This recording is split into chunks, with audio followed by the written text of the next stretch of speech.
There's very few people that I meet who don't have this romantic notion of what it's like to be on a farm, right?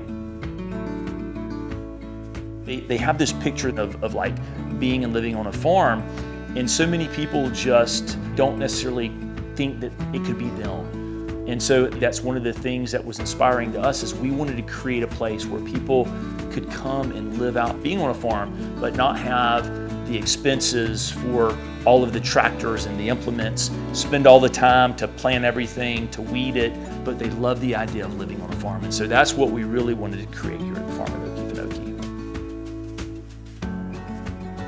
I'm a big fan of agri-hoods in general, and my experience with those is really around this idea that community planners are taking what would otherwise be kind of a master plan community and then replacing maybe a golf course or another major amenity with a farm or a series of gardens and stuff. And we're doing really the inverse of that. So where you have a master plan community with a multitude of homes and a small agricultural component, we've got a large agricultural component, the regenerative farm, and we've got a very small portion of it that's dedicated to cabins and to hospitality and commercial.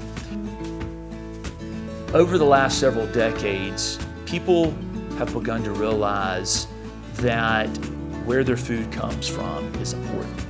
They appreciate who grew their food, where it came from, how it was grown, the people that were growing it were treated well. Like, all of these things are on the forefront of everyone's mind.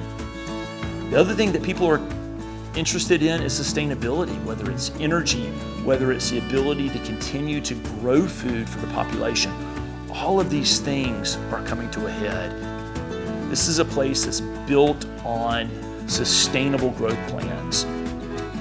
And so all of these things coalesce into what is the farm at Okefenokee.